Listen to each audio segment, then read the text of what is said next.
한국복음서원은 미국 복음주의 출판사 협의회인 ECPA의 정회원이자 투표권 행사 멤버인 LSM에서 출간한 영적 서적들을 번역, 출판하고 있습니다. 요셉은 종교 밖에서 그리스도를 섬기도록 인도받음.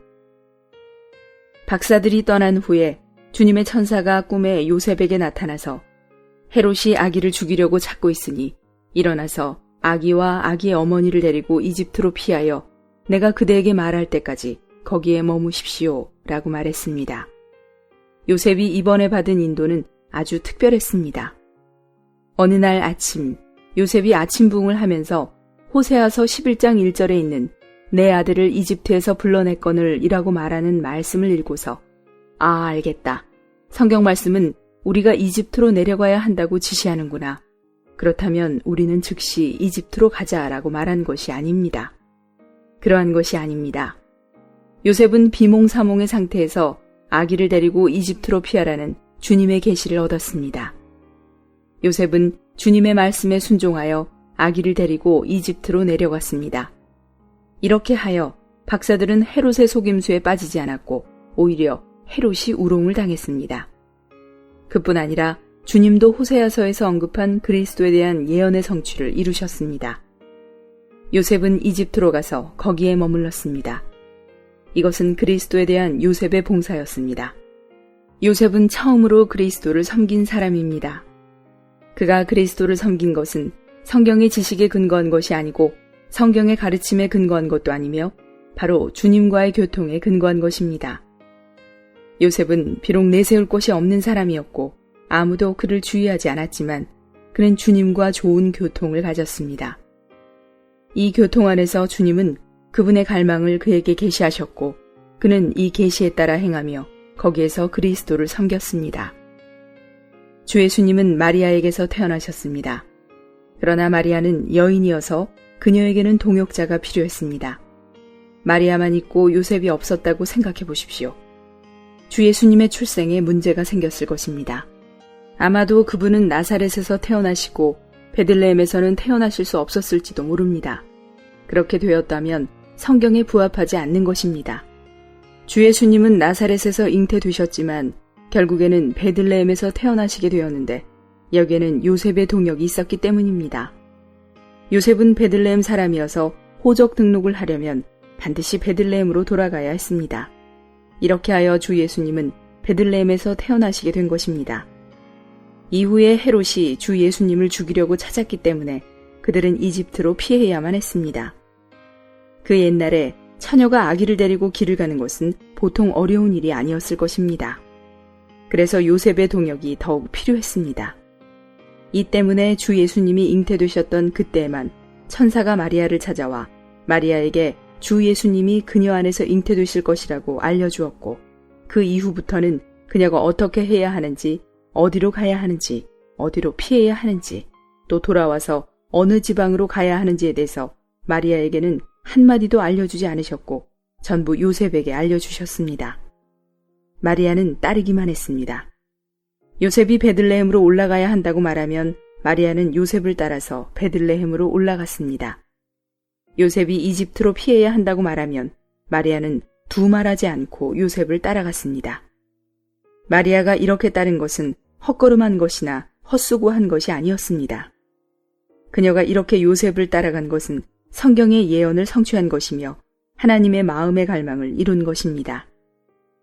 마리아는 정말로 좋은 자매였으며 참으로 그녀에게는 그녀의 몫이 있었습니다. 만일 마리아가 없었다면 주 예수님은 도저히 태어나실 수 없었습니다. 그러나 마리아에게 요셉이 없었다면 주 예수님이 태어나셨다고 해도 피할 방법이 없었고 보호를 받을 방법도 없었습니다. 여기에서 우리는 형제자매의 동역을 볼 수 있습니다. 교회 안에서 자매들은 마리아가 되고 형제들은 요셉이 되어 서로 동역하며 그리스도를 섬겨야 합니다. 자매들에게는 자매들의 몫이 있고 형제들에게는 형제들의 몫이 있습니다. 그러나 이것은 다 종교적이거나 성경의 지식에 따른 것이 아닙니다. 그들은 주님의 살아있는 지시와 임시적인 지시, 때에 따른 지시, 즉각적인 지시를 얻은 것입니다. 지시가 있으면 요셉은 순복했고 마리아는 따랐습니다. 이것은 참으로 아름다운 광경입니다. 사실상 주님을 따르는 것은 그렇게 간단한 일이 아닙니다. 우리의 주님은 항상 간단한 길을 가지 않으셨습니다. 그분은 모든 일을 사람들에게 다 알려주시지 않고 한 단계씩 알려주십니다. 그분이 요셉에게 일어나서 이집트로 피하라 라고 알려주시면 그들은 이집트로 피했습니다. 그분이 거기에 머무르라 라고 말씀하시면 그들은 이집트에 머물렀습니다. 어느 정도 머물러야 하는지에 관해서 그들은 전혀 알지 못했습니다. 어느 정도 머물렀을 때 갑자기 일어나서 이스라엘 땅으로 가라는 주님의 지시를 받았습니다. 그들은 곧 이스라엘 땅으로 돌아왔으며 그들은 아마도 예루살렘에 있었거나 그곳과 가까운 곳에 있었을 것입니다. 그들은 아켈라오가 그의 아버지 헤롯을 이어 유대를 통치한다는 소식을 듣고 무서워했습니다. 이때 또다시 그들은 주님의 지시를 받고 갈릴리 지역으로 갔습니다. 당시에는 주님의 이런 일련의 인도에 대해 사람들은 이해하지 못하지만 지나고 나면 이러한 움직임을 통해 성경의 말씀이 이루어진다는 것을 보게 됩니다.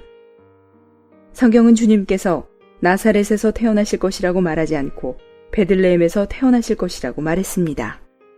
그러나 주님께서 잉태되신 곳은 나사렛이었습니다. 기한이 차자 마리아의 몸이 무거워졌는데 이때 중대한 일이 발생했습니다. 역사에 따르면 당시 로마 제국은 분열된 헬라 제국을 대신해 유럽과 아시아와 아프리카를 정복하여 대제국을 이루었는데 영토는 광활해졌지만 아직 호적 조사를 하지 못했습니다. 가이사 아우구스투스의 통치 시기에 갑자기 로마 제국 전체에 각 민족과 각 가문에 따라 호적을 등록하라는 칙령이 내렸습니다. 이 명령이 내려지자 베들레헴 사람인 요셉은 당시 나사렛에 살고 있었기 때문에 반드시 나사렛에서 그의 본가가 있는 베들레헴으로 돌아가야만 했습니다. 이렇게 그는 마리아를 데리고 베들레헴으로 가게 된 것입니다. 이것은 하나님의 주권적인 안배였으며 하나님께서 그분의 뜻을 이루시려고 안배하신 환경이었습니다. 그래서 주님께서 베들레헴에서 태어나신 일은 아주 비밀스러웠습니다.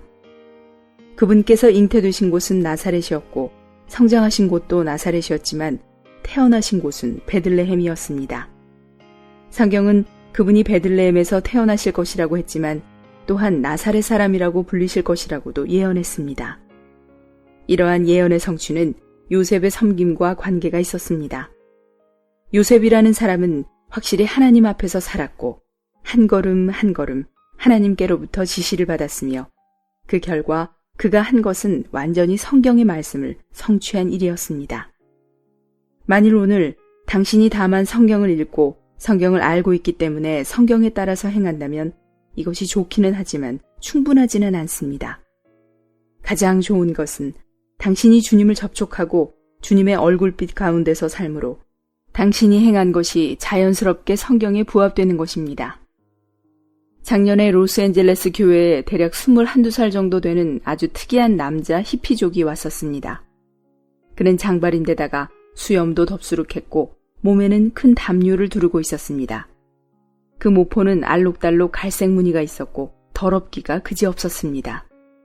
교회는 세리나 창녀 같은 이들도 다 받아들여야 하는데 그렇다면 이 사람도 당연히 받아들여야 합니다. 우리는 그를 받아들였지만 그에게 그 더러운 담요를 벗어버리라고 말할 수가 없었습니다. 그는 올 때마다 그 담요를 두르고 있어서 참으로 사람을 시험에 빠지게 했습니다. 한 달이 지나자 어느 날 이 남자의 몸에서 담요가 보이지 않았고 머리도 짧게 잘랐으며 수염도 깎아서 아주 단정한 청년으로 변했습니다. 그가 집회소로 들어서자 모든 형제 자매들은 그가 완전히 다른 사람으로 변한 것을 보고는 환호를 했습니다. 이 이야기를 통해 우리가 알 수 있는 것은 성경에 담요를 걸쳐도 된다거나 걸쳐서는 안 된다고 말하는 곳이 없으며 또 형제들은 반드시 머리를 짧게 깎아야 한다거나 수염을 깎아야 한다고 말하는 곳도 없다는 것입니다. 이 사람은 주님의 얼굴빛 가운데서 살았기 때문에 그는 생명 안에서 자연스럽게 이러한 변화를 가진 것입니다. 이것은 죽은 문자나 규정을 지킨 것이 아니라 그 안에 계신 살아있는 영을 따른 결과인 것입니다. 요셉은 한 걸음 한 걸음 그리스도를 따랐고 그리스도와 동행했습니다. 그가 어디에 가든지 가는 곳마다 그리스도의 임재가 있었습니다. 그리스도께서 아직 아기였을 때도 요셉은 그리스도와 동행했고 그리스도와 함께 있었으며 그리스도를 섬겼습니다. 요셉이 이렇게 한 것은 성경의 가르침만을 따른 것이 아니라 완전히 살아있는 빛을 따라 하나님 앞에 산 것입니다. 오늘 우리에게 필요한 것이 바로 이 살아있는 빛입니다.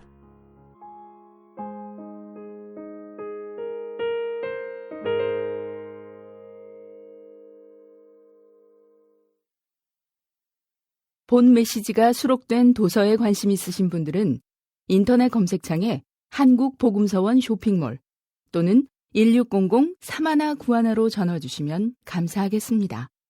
리디북스에서 전자책으로도 구입이 가능합니다.